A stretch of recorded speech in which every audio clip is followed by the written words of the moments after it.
Hey y'all, I just finished this macrame project, which is a beach cover up, and I'm going to show you how I made it. So I ordered this cord from Amazon. I have the link to the cord in my bio page if you're interested in purchasing it.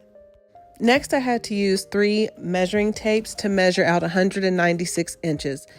That's how long each string will be that I'm cutting out, and I'll be cutting out 11 strings. And as you see, I have a plate holding these strings in place while I'm rolling out and measuring because I don't want the strings to move and be uneven. Then I cut out a string for the necktie part of the cover up. Now I didn't measure this. I just looked at the circumference of the mannequin's neck, which is pretty similar to mine, and I made sure that I cut the string with enough length for it to be able to be tied. Next, I put a couple of shoe boxes underneath the mannequin to make her about the same height as me. And now you see me with the string. I double that string over and make sure the ends are even before I get to tying. Now here's a closer look at me making the slip knot on the necktie.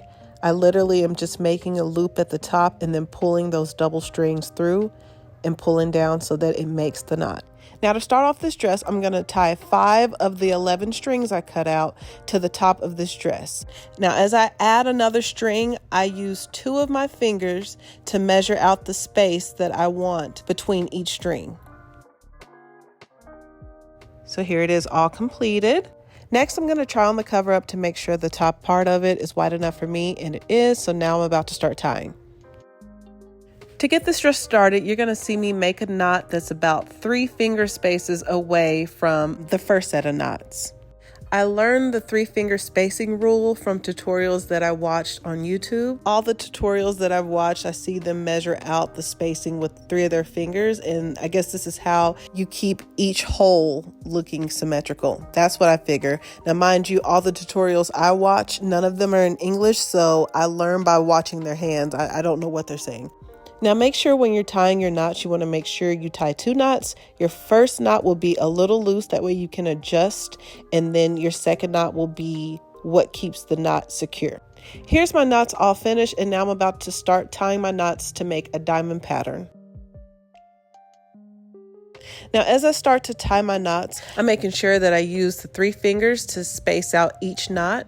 And I wish I had a better way of explaining how to make the diamond knots. The only thing that I could say is to eyeball it. If you notice that once you're tying and your shapes are not in a diamond pattern, that means you made a mistake tying somewhere, and you're going to have to untie all of your knots until you find where you made your mistake.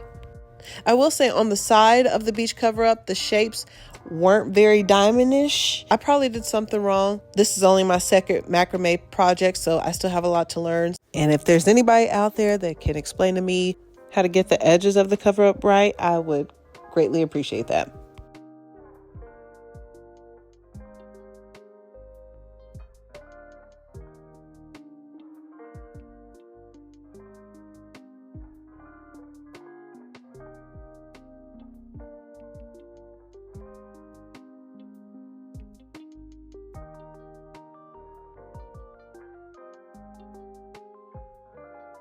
Okay, so now that the top part of the cover up is finished, I want to take 2 of the outer strings and tie it to the back. This will start the back of the dress. And you want to make sure that you tie this knot in the middle of the dress because you're going to be adding strings to the opposite sides of the middle string. And when you're tying this back knot, you want to make sure that you don't tie the string close to the mannequin's waist. Otherwise, you're going to have a very tight cover up. Now I'm about to add the remainder of the strings, which should be 6 strings. I'm going to put 3 strings on each side of that middle knot. I don't think I used any kind of measuring rule. I just eyeballed it. If the spacing didn't look right, those knots are not that tight to where you can't slide them and move them to a different part of the string.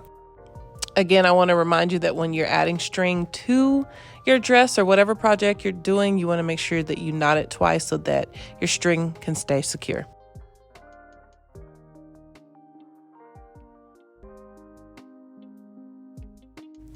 And this is what it looks like with all 6 of the string added to the back. And now I'm going to start tying again, just like I did in the front. And I do want to apologize. I noticed while making this video that I didn't really record myself tying the front, but essentially it's like the same thing as tying the back. You're just making your diamond shape and you're going all the way down to your desired length.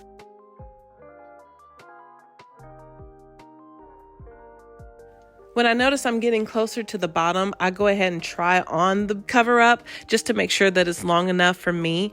And then I put it back on the mannequin so that I can cut the strings to the length that I want it. I try to cut each string 6 inches long because I don't want too much string, but I don't want it to be too little. And then I'm pretty much done at that point. But I want to add some beads to the necktie of this cover up. So I got some beads from Hobby Lobby. And now you're about to see me add 2 beads to the necktie. And I'm using a crochet needle to stick through the hole of the bead. And once I do that, I take the hook of the crochet needle, grab the cord, and feed it through the hole of the bead. And then I will tie a knot at the end, and that's pretty much it.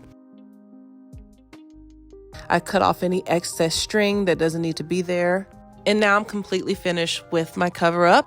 And here is a full look of what the cover up looks like. Now, I love cover-ups, dresses, whatever, that are halter, that are backless. And as you can tell, this dress is very backless. It's very summery, very sexy, and I cannot wait to wear it on my trip this weekend. Hope you guys enjoyed my video. Bye.